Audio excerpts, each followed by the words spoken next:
Am I the only one that has intrusive thoughts since I became a mother? I don't think so.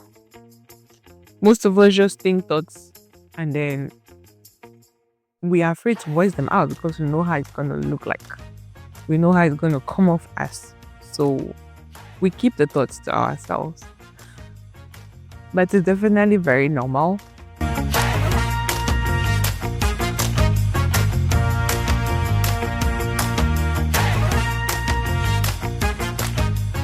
One of the thoughts that I decided to act on was, what if I'm not here tomorrow? What if I step out of this house and this is my last day of stepping out of the house? What if I drive this car? Maybe I'm going somewhere and be like, what if I drive this car and don't come back? What if? Those are the intrusive thoughts that most of us mothers go through. And we just don't, it's as much as we make fun of new parents that look at their kids a certain way to make sure that their chest is rising up and down, to make sure that they're breathing. Because we just became caregivers, and then with caregiving comes responsibility. With responsibility comes anxiety or fear, and that responsibility comes with this hat of shield. You want to protect, you want to cover. How much are you covering? So that's one of the things that I faced. That's one of the things that I decided to do something on. And that's what got me into the career I am with today. I decided to get my license as a financial educator, just simply to understand, first of all, the system I've come into. What does it offer? How can I make sure that if I'm not here tomorrow, my kids are covered? My household is covered. How can I make sure that the income I'm bringing in, if I'm not able to bring it back tomorrow, if it's not coming in next month, is there something that kicks in to help make sure that we are not immediately struggling? To make sure that my family members are not becoming beggars immediately something happens to me. Let's even leave debts. Because I know at this point we're all, God forbid. I join you to say God forbid and God forbid forever. But what if you don't actually just die? With my job, I have to use my hands. What if something happened to your hand? What if you're just in the hospital? Guess what? You have health insurance, right? Where health insurance is going to take care of your health and pay your hospital bills. And guess what? Light bill is still there. Pepco is still going to collect their money. Your rent is still going to get paid, or your mortgage is still going to get paid somewhat. And if you are the one that has that portion bringing into your house and you do not have a coverage, guess what? You are wicked. You are definitely wicked, because how else can I think about it? When you think about something, if you have a fear about it, you have to act on it before it happens. You have to act on it before it happens.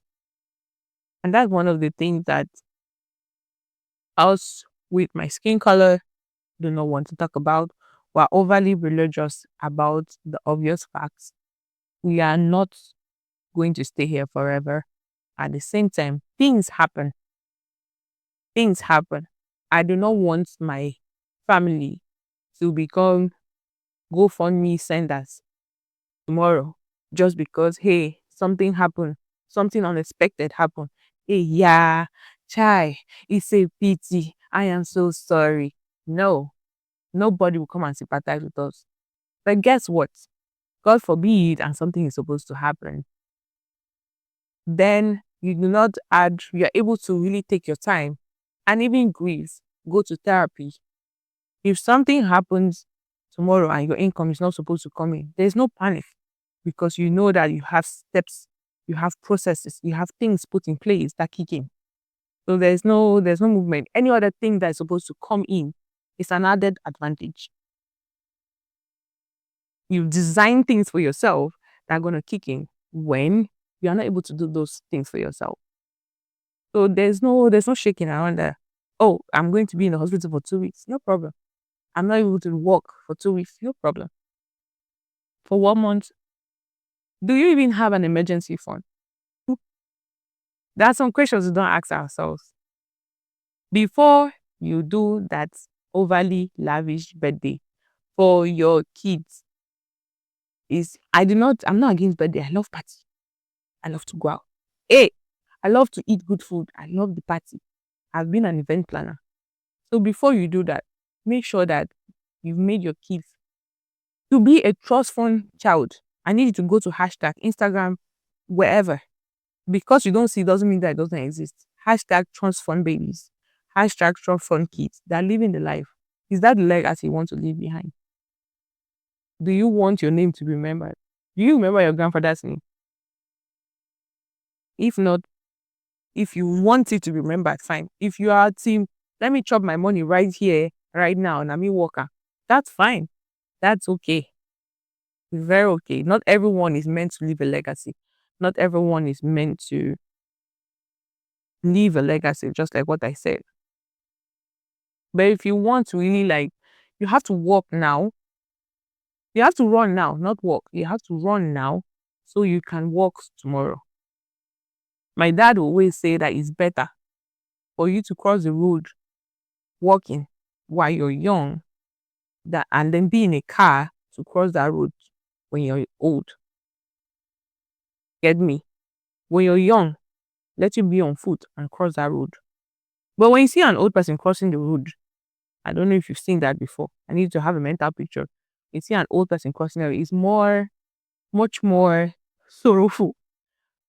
But you want to be in the car, an AC conditioned car, because you design your retirement. We've come far and wide to a system that has things set in place. We're not using those systems. We feel it's too good to be true because of where we're coming from. It's okay to look at your profile. I challenge you today. Look at your 401k. That 401k you have, is it from your job? What happens when they sack you? What happens when you cannot work any longer? At what age are you even going to retire? If you're saying that, if you're in your 30s especially, if you're in your 30s, you have a 401k, log into that 401k account. Look at it. I need you to create an ssi.gov account. Look at it. Check those numbers now so that when you retire, you know that, oh, I've worked all these years. You are not languishing. You are not becoming a pest to other people.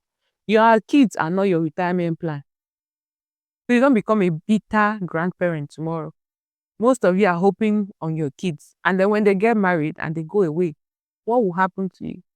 All those years you invested in your child, in yourself, in your household, in your family, you're sending home to your brother. He's going to work and take care of his kids. His own kids will take care of their own kids. I did not say you should not do that. I'm still doing that. But I'm just making sure that I've kept a portion of that for myself, portion of that for my kids. And then every other person can follow. Because guess what? You're the one working that money. If it stops, every other person will be all right. Every other person will be all right. Do you know how many GoFundMes are being created every single day? Every single day. Do you know how many? It's not about shouting, it can never happen. What if it happens? Things happen. Life happens. Life is not always fair. And the fact that you look at this video and scoff doesn't mean that I'm not saying the truth. Are you feeling convicted in any way? It's okay. That's why we're having these conversations, those hard conversations. Design your retirement for yourself. Do not go by default. I need you to Google exactly what you have. If you have a policy in place, how was it set up? What else can you do with your policy? How else can you use that policy for yourself?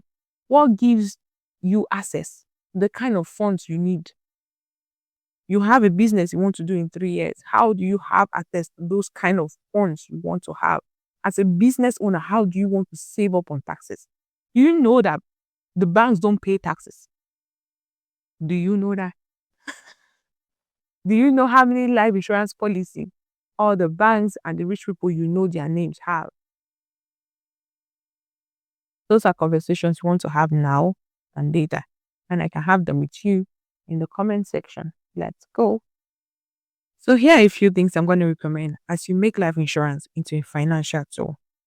Look first into what we call our index universal life account. Read about it. Make the comparison to what you already have and what you could have. 2. Get a policy for your child that's going to serve you and pay for the child's college funds.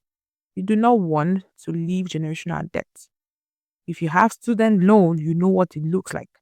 The last thing you need is to make your child another debtor in the land you've come to make their life much easier. 3. Get a policy, a mortgage repayment plan for yourself. If you have a house, you're going to get a policy that's equivalent to the house that you built. You want more emphasis on this? Let me know. Or get you a retirement plan. Design your retirement by yourself, so you know exactly how much you could get per month according to the lifestyle you want to retire with or buy. Look into this stuff. And if that's a conversation you still want to have, I have free consultations. We could talk for 30 minutes over Zoom or however you want it and get you situated. Use life insurance as a financial tool, not just as a death benefit. Thank you for watching my video. I'll see you next time. Bye bye.